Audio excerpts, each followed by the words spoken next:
আমি যদি আপনাদেরকে ঠিক এই মুহূর্তে বাংলাদেশের কথা বলি, ধরা যাক আমি আপনাকে জিজ্ঞেস করলাম বাংলাদেশের এখন কি অবস্থা, আপনারা লক্ষ্য করে দেখবেন যে আপনার যেই সাফারিংস, আপনি যেই কষ্ট ভোগ করছেন, দুর্দশা ভোগ করছেন, সেটির একদম আশেপাশে এই দখলদার ইউনূস বাহিনী নেই।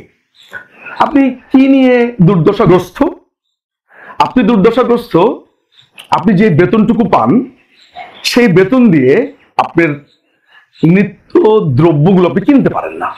আপনি চাল কিনতে যাচ্ছেন, আপনি মাংস কিনতে যাচ্ছেন, আপনি সবজি কিনতে যাচ্ছেন, সব নিঃশেষ হয়ে যাচ্ছে নিমিষেই। আপনি বাজারে ঢুকলে আপনি যখন বের হন তখন আপনার পকেটে কিছু নেই, ইনফ্যাক্ট আপনি যা নিয়ে গেছেন সব কিনতেও পারেননি। আপনার দুর্দশার কি হতে পারে? আপনার সুপেও পানি আসছে না, আপনার রাস্তাঘাট পরিষ্কার নেই, আপনার বাচ্চারা স্কুলে যেতে ভয় পাচ্ছে, আপনার যে মেয়েটা আছে বা আপনার যে বোনটা আছে বা আপনার যে কাজিনটা আছে, মেয়ে কাজিনের কথা বলছি, আপনিও বোঝেন যে তিনি নিরাপত্তাহীনতায় ভুগছে। আপনি বুঝতে পারছেন, আপনি বের হওয়ার সময় নিশ্চয়ই আপনার মেয়েকে বলেন এখন সময় ভালো না মা, বের হয়েও না। এগুলো আপনার দুর্দশার গল্প। কিন্তু এই দুর্দশা নিয়ে কথা হচ্ছে, কি নিয়ে কথা হচ্ছে? কিছু অকাল কুষ্মাণ্ড প্রকৌশল বিশ্ববিদ্যালয় বা বিভিন্ন স্কুলের দরজাতে ভারতের পতাকাকে রেখে দিয়েছে, যাতে করে এই ভারতের পতাকা দলাই মলাই করে ঢুকতে পারে। অর্থাৎ আপনি যেখানে স্ট্রাগল করছেন আপনার চাল নিয়ে, আপনি যেখানে স্ট্রাগল করছেন আপনার সবজি নিয়ে, আপনি যেখানে স্ট্রাগল করছেন আপনার বেতন শেষ হয়ে ফুটো পয়সা থাকছে না, সেখানে আপনাকে বলানো হচ্ছে ভারতের পতাকা দলাই মলাই করবার জন্য। আপনি কি করছেন? আপনি ইমোশনাল বাংলাদেশি, আমি বাঙালি বলছি না, যেহেতু এখন বাংলাদেশি জাতীয়তাবাদের ব্যাপক চাষাবাদ হচ্ছে, আমি শুধু আপনাকে বাংলাদেশিই বলছি, আমার রেইসের কথা বলছি না।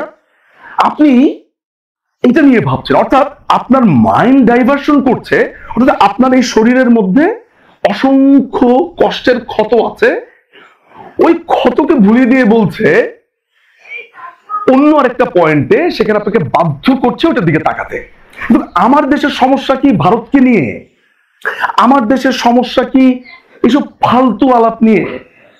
কিছু হলেই আপনাকে বলছে এটা আওয়ামী লীগের ভূত। আপনারা একটা মজার ব্যাপার জেনে রাখবেন, সেটা হচ্ছে যে বাংলাদেশের দুটো জায়গাতে দুটো সময়ে আন্দোলন, যে কোনো আন্দোলন খুব তীব্রতর হয়। একটা হচ্ছে ইলেকশনের ৩-৪ মাস আগে, আরেকটা হচ্ছে নতুন সরকার আসবার পর। তো ৫ই অগস্টের পরে আনসার বাহিনী তাদের অনেক না বলা কথা নিয়ে রাস্তায় নেমেছিল। এই দখলদার বাহিনী করলো কি, এই আন্দোলনকে চট করে বলে বসলো এটা আওয়ামী লীগের আন্দোলন। খুবই হালে বাংলাদেশে যারা রিক্সা শ্রমিকরা আছে তারা তাদের ব্যাটারি চালিত বাহন নিয়ে এক ধরনের আন্দোলন হলো, সেটাকে বলা হলো আওয়ামী লীগের আন্দোলন। এমনকি ভিক্ষুকরা আন্দোলন করছে, সেটাকে বলা হয়েছে আওয়ামী লীগের। এইভাবে আমরা অনেকগুলো আন্দোলন দেখেছি বা দাবি দেখেছি, যেটা খুবই স্বাভাবিক ব্যাপার। আপনাকে ওই আওয়ামী লীগের কথা বলে ওর যে ন্যায্য দাবিটা সেটা নিয়ে কিন্তু আলাপই হলো না।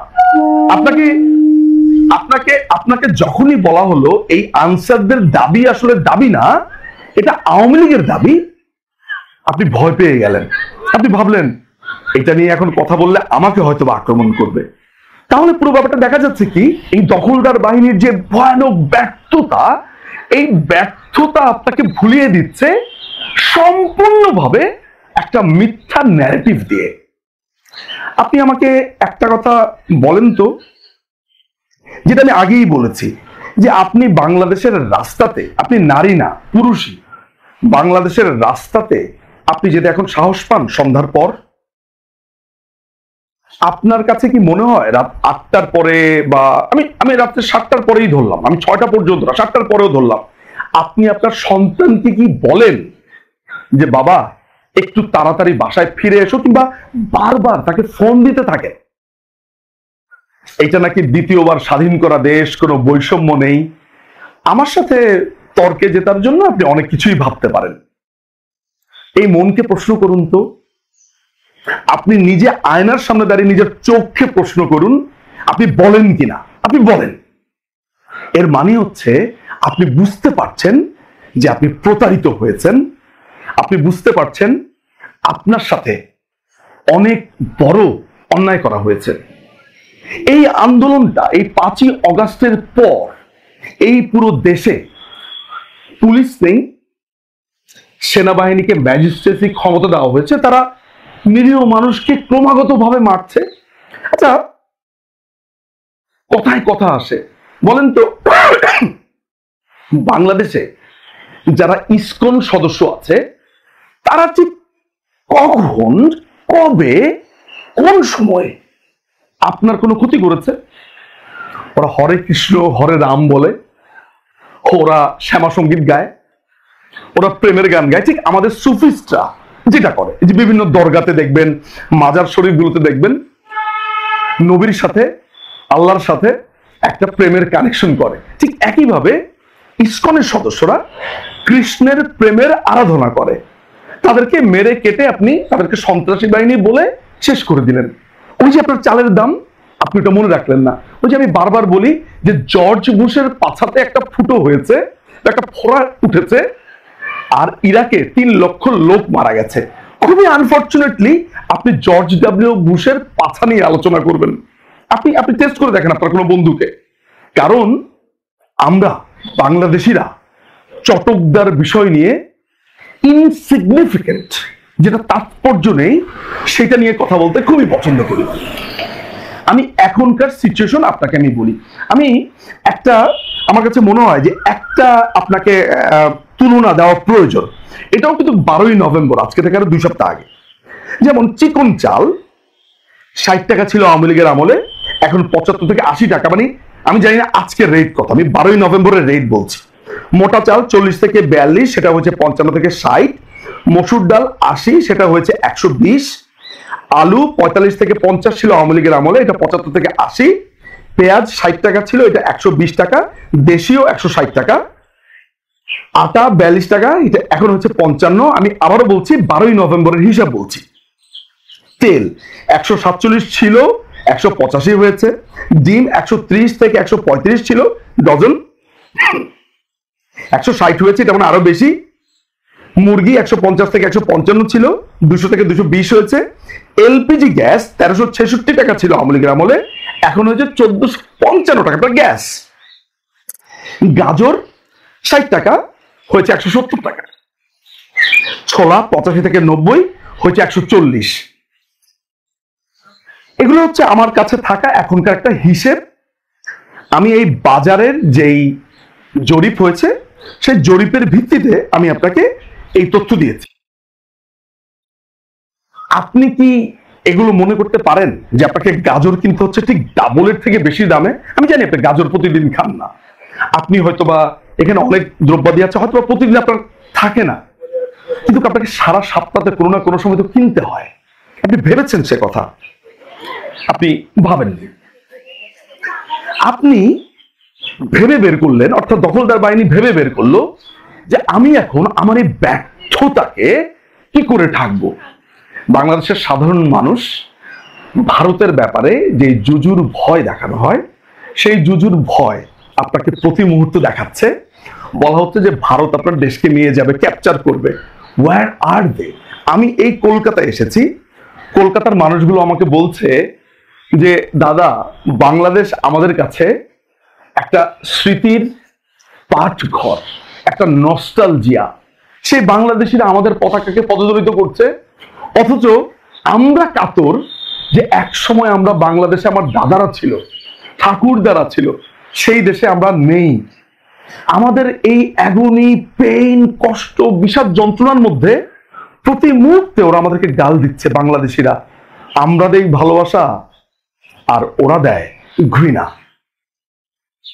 আপনারা একটু ভেবে দেখুন তো, আমি এই পর্যন্ত যা বলেছি, যা বলবার চেষ্টা করেছি, এই প্রত্যেকটি কথা এটা আপনার কথা কিনা। আমি জানি, আমি সবসময় বলিও যে আমি বাংলাদেশ আওয়ামী লীগের সমর্থক। এই দলটি আমার প্রাণে, মনে, মজ্জায়। আমাকে কয়েকটা সেকেন্ডের জন্য ভুলে যান, আমি আমি আওয়ামী লীগের পক্ষেই বল, ওইটা আমি বাই ডিফল্ট বলবই, দেখবি, কিন্তু এগুলো সব কিছু ভুলে যান, ভাবতে থাকুন তো, আমার চোখের দিকে তাকান যে আমি আওয়ামী লীগের হয়ে বলছি, কিন্তু আপনার দুর্দশাকে আমি অ্যাড্রেস করতে পারছি কিনা। অর্থাৎ এই যে আপনি চাল কিনতে পারছেন না, মুরগি কিনতে পারছেন না, আপনাকে দু টুকরো গরুর মাংস কিনতে হচ্ছে, স্বপ্ন সুপার স্টোর তারা করেছে। এতদিন কিন্তু আমরা এই কলকাতাকে খুব হাসাহাসি করতাম, দাদা খেয়ে এসেছেন না গিয়ে খাবেন, বা দু টুকরো দেয়, একটা রসগোল্লা কেনে। এই দেশটাকে কারা নিয়ে গেছে আপনার বলা সেই শ্লেষাত্মক জায়গাতে। গত 4 মাসে ইউনূস কি করেছে আপনি সেটা ফর্দ করতে পারবেন, লিস্ট করতে পারবেন, বের করতে পারবেন। আপনি প্রতি মুহূর্তে শুনেছেন দুটো অর্বাচীন খুনে মাস্তান, এই হাসনাত এবং সার্জিস, ওই রাজুতে আয়।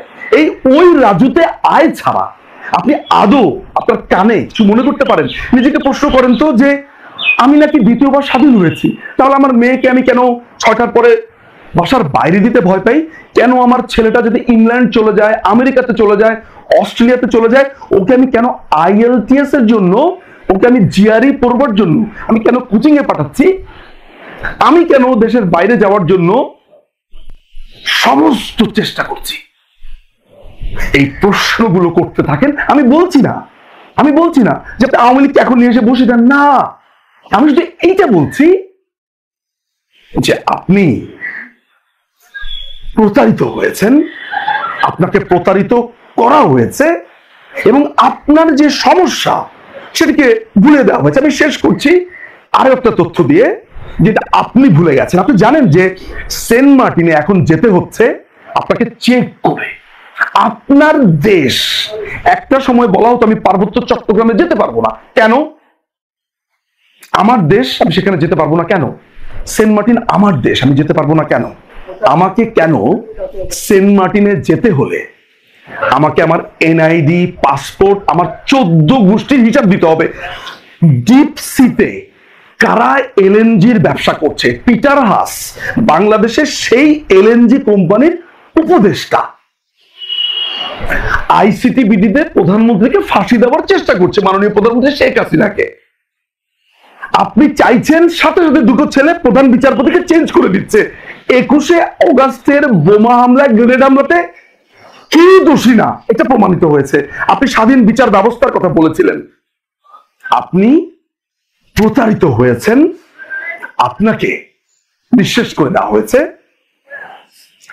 আমাকে কোনো দলের, কোনো পক্ষের না ভেবে শুধু আমার কথাগুলো এখানে নিয়ে একটু চর্চা করুন তো, দেখেন তো ঠিক আমার মতো আপনাকে নিজেকে প্রতারিত কিংবা জীর্ণ কিংবা শেষ হয়ে গেছেন এমন মনে হয় কিনা। ভাবতে থাকুন, ফিরে আসবো আবার।